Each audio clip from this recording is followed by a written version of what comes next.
আসসালামু আলাইকুম ওয়া রাহমাতুল্লাহি ওয়া বারাকাতুহু। জেগে আছেন না ঘুমিয়ে গেছেন সবাই? সালাম দেওয়া সুন্নাত, উত্তর দেওয়া ওয়াজিব। সেহেতু সালাম যেরকম ভাবে দিলাম উত্তর সেরকম ভাবে পাইনি। আবার সালাম দিচ্ছি, আসসালামু আলাইকুম। আলহামদুলিল্লাহ আলহামদুলিল্লাহি হামদাহু হামদান কাসীরা দাইমান আবাদান আবাদা ওয়া নুসাল্লি ওয়া নুসাল্লিম আলা রাসূলিল হুদা ওয়া আলা আলিহি ওয়া আসহাবিহি তুকা ওয়া নুকা সাল্লাল্লাহু আলাইহি ওয়া সাল্লাম। আম্মা বা'দ। فقد قال الله تعالى في القرآن المجيد والفرقان الحميد: قل إن كنتم تحبون الله فاتبعوني يحببكم الله. آمنت بالله صدق الله العظيم وصدق الله بلغنا رسوله النبي الأمين المتين المبين المكين الكريم ونحن على ذلك لمن الشاهدين والشاكرين والحمد لله رب العالمين. ব্রাদারানে মিল্লাতে ইসলাম, খুব অল্প সময়ের মধ্যে বক্তব্য শেষ করব ইনশাআল্লাহ। আমরা যারা সবাই এই জায়গায় এসেছি, আমাদেরকে বলা হয় সুন্নি মুসলমান। ঠিক বললাম? কি বলা হয়? কি বলা হয়? সুন্নি মুসলমান। আচ্ছা, আমরা সুন্নি মুসলমান কেন? আমাদেরকে আহলে হাদিস বা ওয়াহাবি বা দেওবন্দি বা লামাযহাবি কেন বলা হয় না? আমাদেরকে সুন্নি মুসলমান কেন বলা হয়? আমরা সুন্নি মুসলমান কেন এবং মাসলাকে আলা হযরত, এই মাসলাকে আলা হযরতকে আমরা মানি কেন?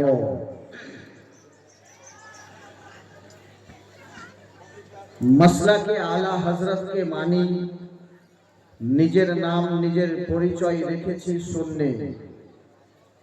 অন্য কোন ফিরকার সঙ্গে আমাদের কোনো সম্পর্ক বা তাল্লুকাত নেই, থাকে না।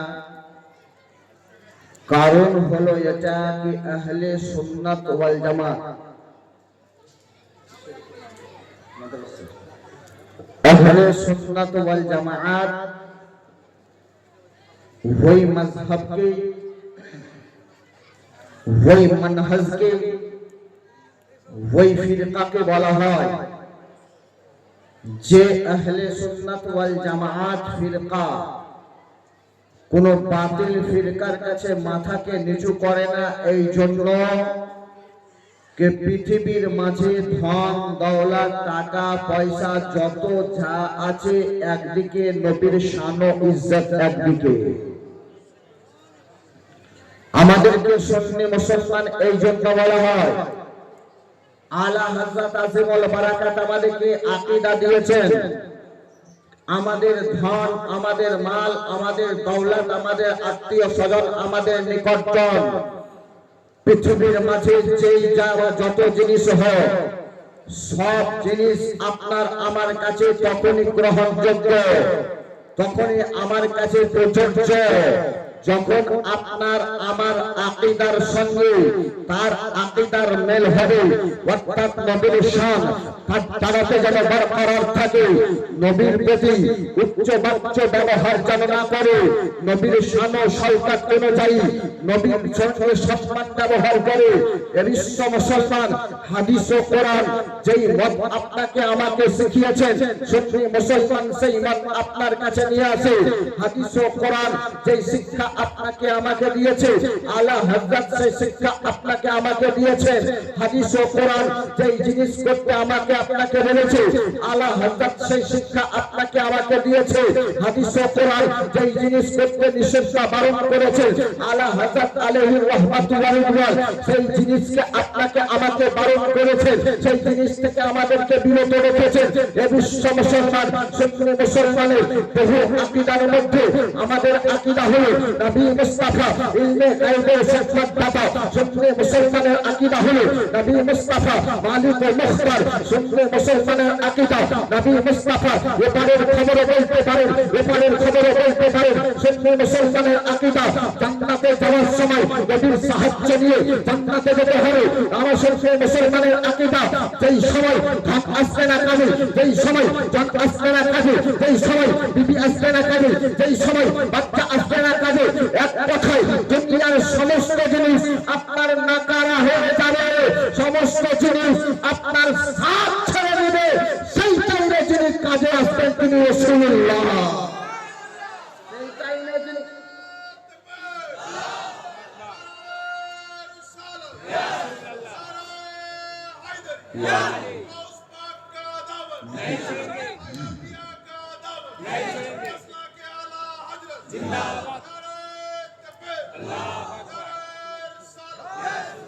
দুনিয়ার মাঝে সম্পর্ক যার সঙ্গে লাগা হয় সম্পর্ক বিচ্ছিন্ন হয়ে যেতে পারে, কিন্তু আহলে সুন্নাত ওয়াল জামাতের আকীদার মধ্যে এটাও আকীদা নবী মুস্তাফা হলেন মালিক মুখতার। নবী মুস্তাফা মালিক মুখতার হওয়ার বহু দলিল হাদিস শরীফের মধ্যে পাওয়া যায়। উঠিয়ে দেখেন বুখারী শরীফ প্রথম খণ্ড নবী মুস্তাফার হাদিস পৃষ্ঠা নাম্বার হলো 546 এর মধ্যে নবী পাক সাহেবুল আউলা এই ব্যাখ্যায় হাদিস মালিক ও মুখতার কেমন এই জায়গায় লেখা আছে। উঠিয়ে দেখুন বুখারী শরীফ প্রথম খণ্ড পৃষ্ঠা নাম্বার 104। উঠিয়ে দেখুন বুখারী শরীফ প্রথম খণ্ড পৃষ্ঠা নাম্বার 525 পৃষ্ঠায় রাসূল পাক সাহেবুল আউলা কেমন মালিক ও মুখতার কেমন ক্ষমতাবান এ বিশ্ব মুসলমান আহলে সুন্নাত ওয়াল জামাতের আকীদা হলো এটা। নবী মুস্তাফা জমিনে দাঁড়িয়ে দাঁড়িয়ে আসমানকে ইশারা করলে আসমান দ্বিখণ্ডিত হয়ে যায়। জমিনে দাঁড়িয়ে দাঁড়িয়ে আসমানের দিকে ইশারা করেছে, চাঁদ দ্বিখণ্ডিত হয়ে গেছে। আলা হযরত আসিফুল বারাকাত আশ-শাহ ইমাম আহমদ রাজা খান ফাজিলে বেরেলভী এই জন্য বলতেছেন সূরজ উল্টে পাও পলটে চাঁদ ইশারে से है चाँद, सूरज उल्टे पाओ पलटे चाँद इशारे से है चाँद। अंधे नजदी देख ले कुदरत रसूलुल्लाह की, अंधे नजदी देख ले কুদরত রাসূলুল্লাহ কি। উঠিয়ে দেখো বুখারী শরীফ প্রথম খণ্ড পৃষ্ঠা নম্বর হলো 525 পৃষ্ঠায় হযরত নবী পাক সাহেবে লাউলাক বলতে আছেন আগামী কালকে যুদ্ধ চলতে আছে, কিন্তু আগামী কাল এমন জনের হাতে যে যুদ্ধের পতাকা আমি উত্তোলন করব, তার দ্বারাই আল্লাহ ইসলামকে জয়যুক্ত করবে। আচ্ছা এখনো ঘটনা ঘটে নাই, আগামীকাল যুদ্ধ হবে, কিন্তু যুদ্ধ থেকে জয়লাভ করবেন, যুদ্ধ থেকে জিতবেন এবং কার দ্বারাতে আল্লাহ জিতাবেন এই কথা নবী মুস্তাফা বলতে আছেন। সাহাবায়ে কেরাম শুনে আগামী কালকে এমন জনের হাতে আমি পতাকা ইসলামের উঠিয়ে দেব যার দ্বারাতে ইসলামের শানকে আল্লাহ বাড়িয়ে দিবেন, ইসলামের সম্মানকে আল্লাহ বাড়িয়ে দিবেন, ইসলামের পর্যায়কে আল্লাহ উঁচু করে দেবেন। সারা রাত সব সাহাবায়ে কেরামগণ বিচলিতের মধ্যে ঘুমাতে আছেন। কে সেই সৌভাগ্যবান ব্যক্তি?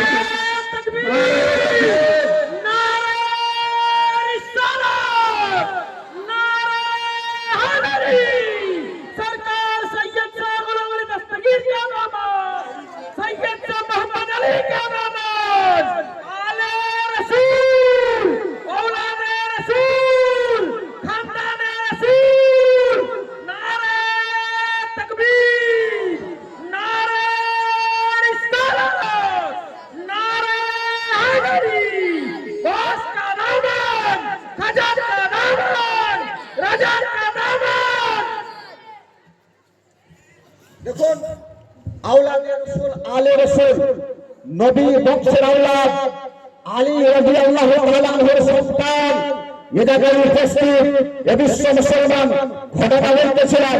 নবী পাক সাহেবের আওলাদ বললেন আগামী কালকে এমন একজনের হাতে পতাকা উত্তোলন করবে যার দ্বারাতে আল্লাহ ইসলামের শান্তি বাড়াবেন, ইসলামের মানকে বাড়াবেন, ইসলামের ইজ্জতকে বাড়াবেন, ইসলামের সম্মানকে বাড়াবেন।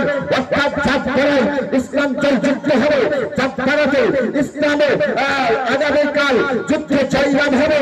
এ বিশ্ব মুসলমান সকাল বেলায় রাসূল পাক সাহেবের আওলাদ বলতে আছেন আইনা আলী, আলী কোথায়, আলী কোথায়? সাহাবায়ে কেরামগণ বললেন ফাকাল ইশতাশকি আইনাইহি ইয়া রাসূলুল্লাহ, আলী কাররামাল্লাহু ওয়াজহাহুল কারীম চোখে ব্যথা ইয়া রাসূলুল্লাহ। নবী পাক সাহেবের আওলাদ এটা বললেন না চোখে ব্যথা তাহলে আরাম করতে দেওয়া হোক, এটা বললেন না চোখে ব্যথা তাহলে অন্য কাউকে পাঠিয়ে দাও। নবী পাক সাহেবের আওলাদ বলতে আছেন আরসিলু ইলাইহি ফাতুনি বিহি, তাকে যাও তার কাছ থেকে আলীর কাছে যাও, আলীর কাছে দিয়ে আলীকে আমার কাছে নিয়ে আসে। অর্থাৎ আলীকে আজকে প্রয়োজন করেছে আলী কাররামাল্লাহু ওয়াজহাহুল কারীম, ওই ব্যক্তির নাম যাকে আল্লাহ ইসলামকে বৃদ্ধি করবেন। আলী কাররামাল্লাহু ওয়াজহাহুল কারীম ওই ব্যক্তির নাম যাকে আল্লাহ ইসলামকে জিন্দা করবেন। আলী কাররামাল্লাহু ওয়াজহাহুল কারীম ওই ব্যক্তির নাম যাকে আল্লাহ ইসলামের শান্তি বাড়াবেন। আলী কাররামাল্লাহু ওয়াজহাহুল কারীম ওই ব্যক্তির নাম যাকে আল্লাহ ইসলামের প্রত্যেককে বুলন্দ কালা করবেন। হযরত নবী পাক সাহেবের আওলাদ বলতেছেন যাও যাও আলীকে নিয়ে আসো। লম্মা জাআ ফাসাকা আইনাইহি আইনাইহি, হযরত আলী কাররামাল্লাহু ওয়াজহাহুল কারীম যখন নবী পাক সাহেবের আওলাদের কাছে এলেন, নবী মুস্তাফা তার চোখ মোবারকে লাহাদ লাহাদ মোবারক লাগিয়েছেন। কসম খোদার চোখ মোবারকে নবী দুটো মোবারক লাগাছিল। নবী পাক নবী বলতে আছে সেই দিনের পর আলীর চোখে কোনো কথাই ছিল না। আওলাদে রাসূল আলে রাসূল এসেছেন, আমি বাস বক্তব্য শেষ করতে আছি।